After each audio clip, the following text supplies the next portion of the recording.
Hello, hello, hello. This is Tati from the Power Surge Corner blog. How are my young women and men of God doing today? I know God is doing some awesome things and He is turning your mind upside down. The creativity is flowing like nobody's business. I know that you are reworking your vision. You are consolidating your vision. You are adding, you are taking away. You are upgrading your vision to make it relevant for this time. Nevertheless, God is doing it. And that's the excitement of the journey. That's the excitement of discovering what God is doing. Discovery is wonderful. But today I want to talk about somebody that's stuck.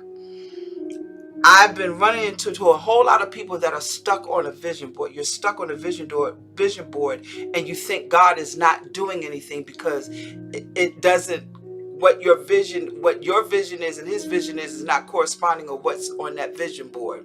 Okay, what's a vision board? A vision board is where they take a lot of. I'm not minimizing it, and I tell you why, because that vision board has opened up a whole lot of pathways for people to get started. It has done some wonderful things in a lot of people's lives. So no, I'm not discounting the vision board, but for some of us, the vision board, we're wondering why things are not happening for the vision board, and there is a reason. Because we take the vision board and we cut pictures out of a magazine, and all from every place we cut pictures of where we want to be in life, what we want in life, all the things we want, from a house to car to soup to nuts, the 1.5 child, if you will, the husband, the whole 9 yards. We want the $1 billion business. We put all these things out that we feel that we want, and then we want to hold everybody else accountable and responsible for this vision, because we will go and ask everybody to pray about our vision board.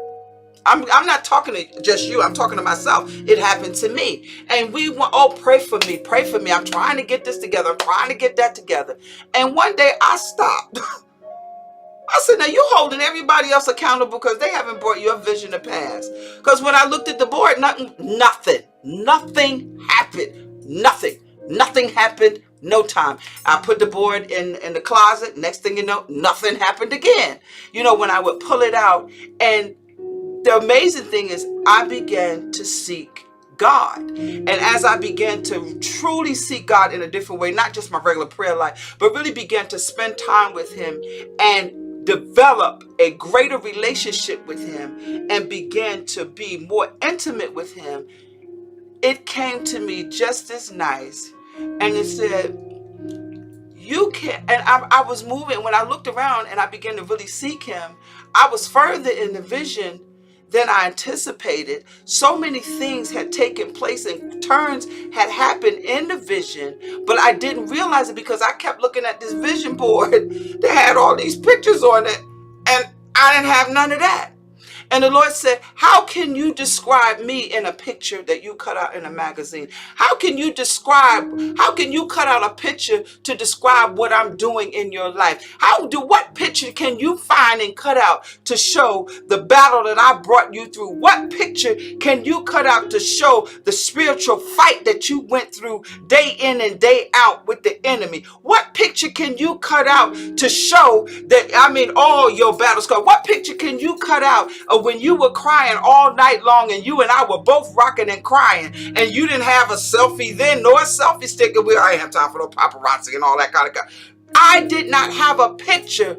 I couldn't even find a picture to describe what God was doing in me when He was preparing me for the vision. So I'm saying to you, don't discount the board, but set that board to the side. That's why it's important to write the vision and make it plain, because you don't have a picture to describe what God is bringing you through, where He's taking you through, and what He is doing, how He's making the turns. Ain't no picture to describe that fight, what, a muscle? Ain't a picture to describe that fight, what, a smiley face? Ain't no picture to describe that fight, what, you crying? No, that is not. You can't even find a picture to describe.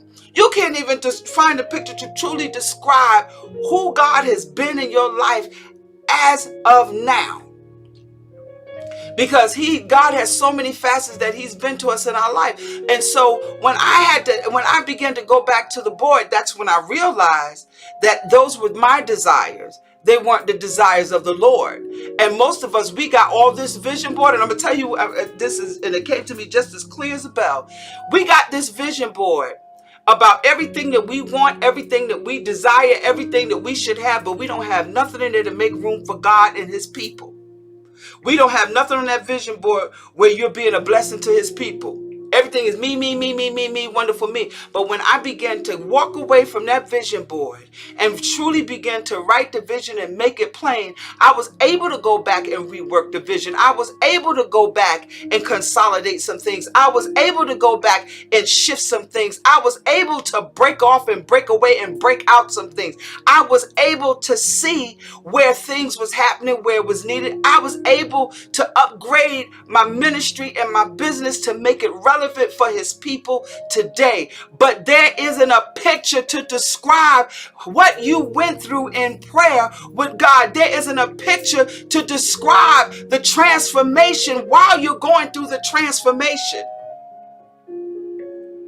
And don't tell me, oh, you could take pictures. Yeah, we have pictures of transformation. We getting thinner and thinner, bigger and bigger, however way you want to do it. That's great. But they cannot, there isn't a picture to really articulate the joy that God is giving you, to articulate the anointing that is inside of you, to articulate the fountain that is bringing forth daily, that's giving you fresh ideas, that's keeping you watered. There isn't a picture to articulate just who God is in your life. So I'm saying, take that vision board, lay it down to the side for a while, begin to write the vision and make it plain. Because he that readeth can run with it. Everybody don't understand pictures. Just saying. So don't get upset with the vision board. The vision board is what you desire, and it's okay. It is okay, but get busy and write the journey that God is taking you on, that somebody else can read the journey and pick up where you left off and learn how to not make the mistakes that you made. This is Tati from the Power Surge Corner blog. Today we write. It is important to write the vision and make it plain. You be encouraged. And I want to encourage all those that inbox me your business plans and your plans for your church and your ministry and allowed me to pray over them. I thank you for trusting me to pray over your vision, dreams, and aspirations that God has given you. Please keep in touch and don't stop inboxing me, because I am praying. This is Tati for the Power Surge Corner blog. You be encouraged. Don't forget, write that vision and you better make it plain. Talk to you soon. You be encouraged.